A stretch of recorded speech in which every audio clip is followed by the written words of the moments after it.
First thing first, from the chapter 2, we need to know what is argument. Argument is the list of given statement that is called premises, while the final statement is called conclusion. The argument is valid if each of the premises are true and the conclusion also will be true. To find the validity of argument, we can use the truth table, law of logic, and rule of inference depends on the equation and suitable method. Argument can be expressed as P1, P2, Pn as premises and also known as hypothesis, while Q as a conclusion. The general implication of argument we can write as P1 and P2 and Pn implies to Q. Now, we go to the first method, which is truth table. What is the use of truth table? Truth table is used to display the relationship between the truth value or proposition. Let's relook at the application of truth table. In the bracket is the symbolic logic of truth table applications. First is the truth table for negation. Assume that P is a proposition. If P is true, the negation P will be false. It means negation P is a contrast of P. Second is the truth table for conjunction. Let P and Q as a proposition. To get true, both P and Q must be true, for false is otherwise.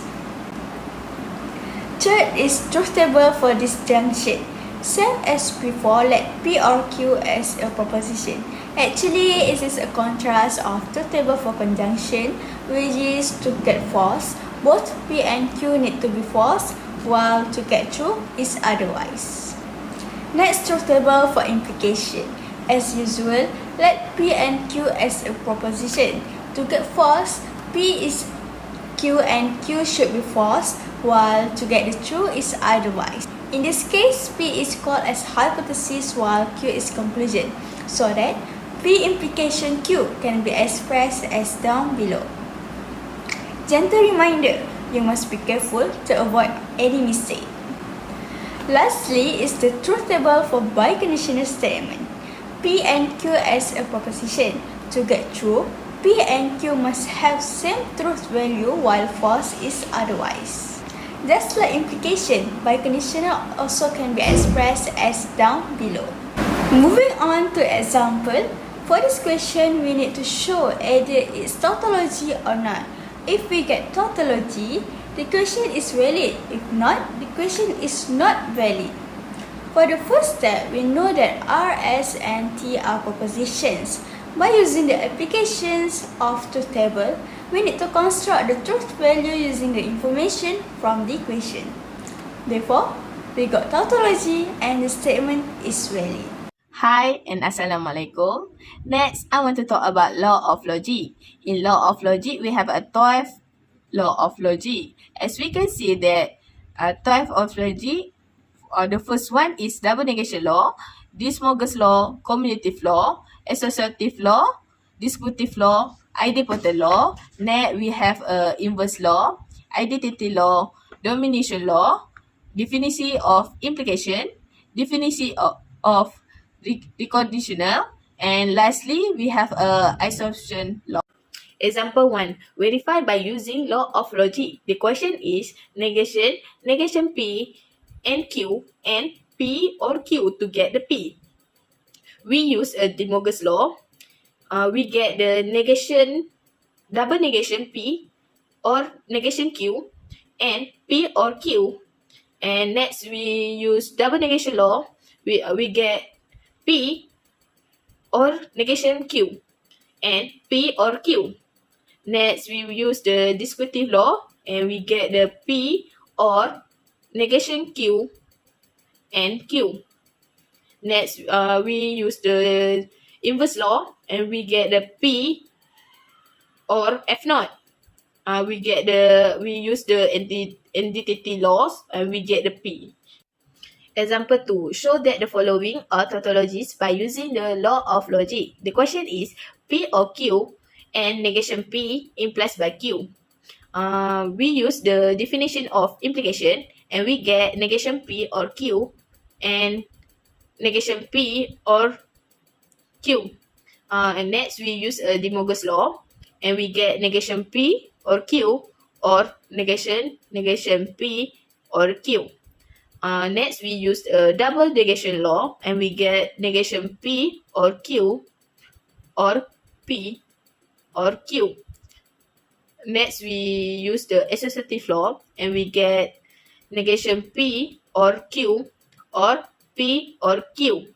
And we get the inverse law and we use the inverse law to get the tautologies. Example 3.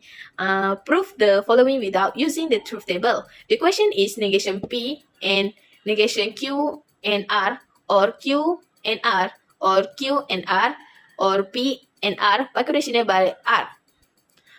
We use the associative law and we get negation P or and negation Q and R or Q and R or P and R.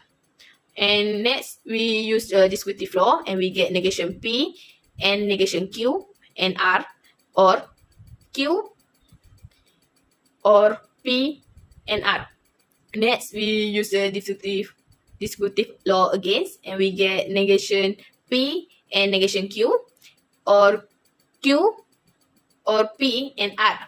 Next we use a De Morgan's law and we get negation P or Q or P, Q or P and R. Next we use a commutative law and we get negation P or Q or P or Q and R. Next we get we use the inverse law and we get the T notes and R. And next we use the entity law and we get the R. So for the next subtopic is rule of inference. As we can know, truth tables are not really practical to determine validity of argument involving more than 3 propositions because the number of rows is too much. In order to avoid the large truth table, we can use rules of inference. For your information, rule of inference have 8 types that we usually use. First one, we have modus ponens, modus tollens, law of syllogism, rule of disjunctive syllogism, rule of conjunction, rule of conjunctive simplification, rule of disjunctive implication, and the last one is rule of contradiction. As you can see right here, this is example of question rule of inference, which is we have to prove the validity of U implies R and S implies P or T, Q implies U and S, and then negation T. Conclusion is Q implies P. So from this question, we have to write all the premises that were given. First, we have to write U implies R. Second, we have write R and S implies P or T. Third, we have Q implies U and S. Fourth, we have negation T. 5, we have Q. And then all of that is the premises. And then from that, we have to prove that the P is the conclusion. So what should we do? And then we have to continue number 6, which is 3 and 5. When we use modus ponens, we get U and S. And then 7, from simplification, 6, we get U. And then 8, from 1 and 7, we use modus ponens, we get R. And then 9, from 6, we use simplification, we get S. And then 10, we use conjunction, from 8 and 9, we get R and S.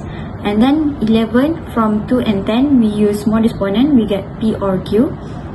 And the 12, we get P, which is from 4 and 11, we use disjunctive syllogism. From that, we have to assume premises, which is negation P. We have to assume that is a premises.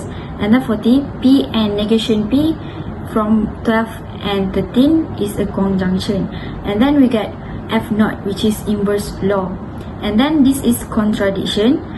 Negation P is false and then P is true. So this is argument. Argument is valid.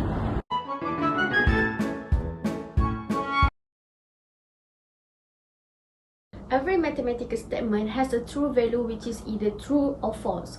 By chapter 3, we will know several methods to prove the true value of it.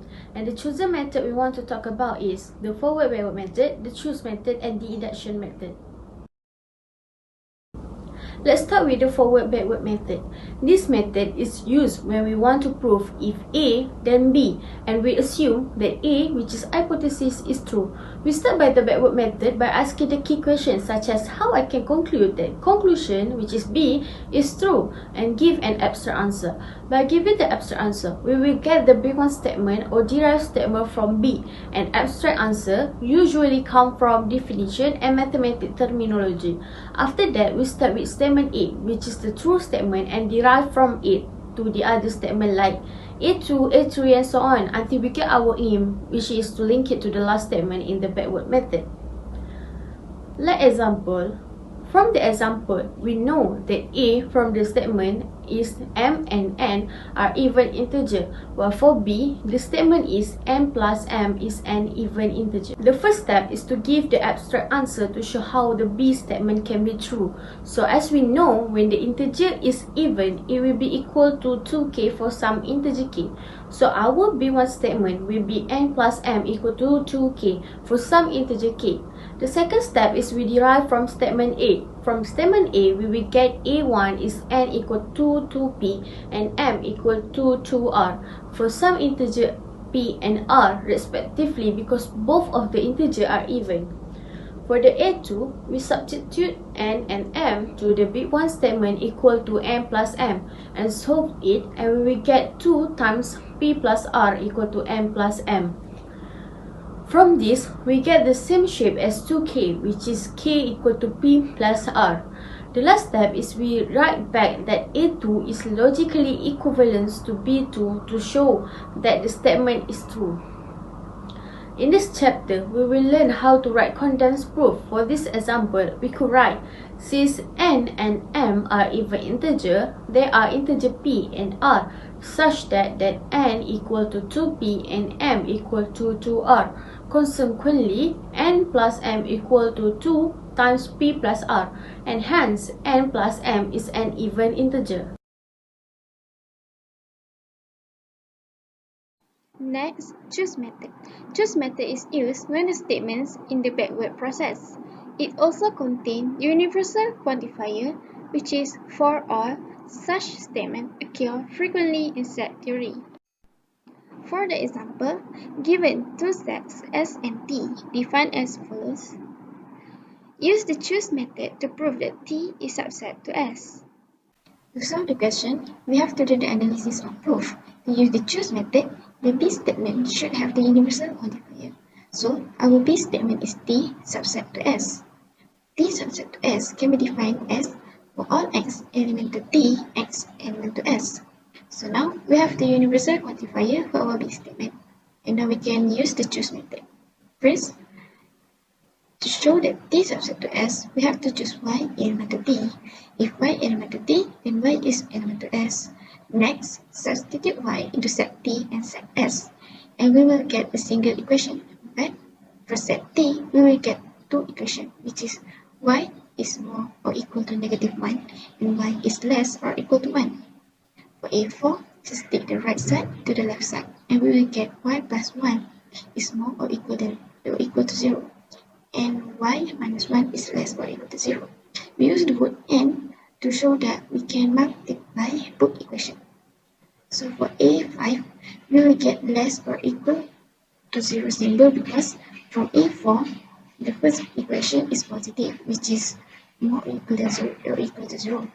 And for the second equation, it is negative, which is less or equal to 0. So if positive multiply with negative, we will get negative. So to get A6, we just need to expand the A5 equation. So A6 is equal to Y squared minus 1 is less or equal to 0, which is same as B3. So the question has been proved. Now, it's time for explaining what mathematical induction method is for. This method is used to prove that an identity is valid for all integer N greater than or equal to 1 without checking the integer one by one. Using this method is required 3 steps. First, verify that P1 is true by replacing n with 1. The second step is to assume that Pn is true by rewriting the whole statement.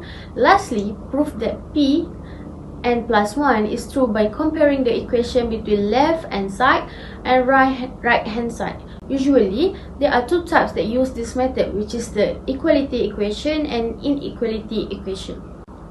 Let's move on to the first example, which is for the equality equation. The question asks to prove that for every integer n element of integer positive, sum of 3k minus 1 equal to n times with 3n plus 1 divide with 2. The first step is to check the true value for P1. After we substitute the n in equation with 1 in left hand side and right hand side, we will get both of the answer is 2, which is we done prove that P1 is true. Second step is we need to assume that Pn is true by rewrite the whole equation back.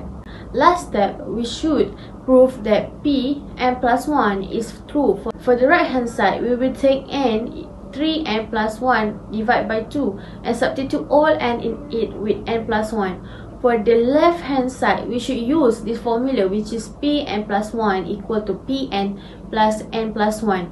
For the n plus 1, we take the equation with k and solve it till n. At the end, we will get the same equation for both right hand side and left hand side. So the statement is true for every integer n. For the inequality example, the question asks to prove that if x is a real number greater than negative 1, then for every integer n greater than or equal to 1, then 1 plus x power of n equal to 1 plus x. The step that we will use the same with the equality equation. Firstly, we should prove the truth of P1 by substitute 1 in every n in the equation for both sides. As we can see, we will get 1 plus x for both sides after we substitute 1 in it. So, we done proving the truth of P1. Second step, we assume that P1 is true by rewrite the whole statement. Lastly, as said, we need to check the truth for P1 plus 1, Pn plus 1. For the last step, we simply substitute the n in the whole equation with n plus 1 and solve it, and for the answer we will get nx power of 2 is greater or equal to 0, which is true because any number which we power it with 2, we will get positive number. For conclusion, to conclude, in topic 2, argument can be proved by using law of logic, truth tables, and rules of inferences. And for topic 3, there are a lot of methods that we can use to prove the question, such as forward-backward method, choose method, construct method, induction method, specialization method, contrapositive, and also contradiction method. By doing this video, we can increase our knowledge about these 2 topics, which is really help us to understand the topics better.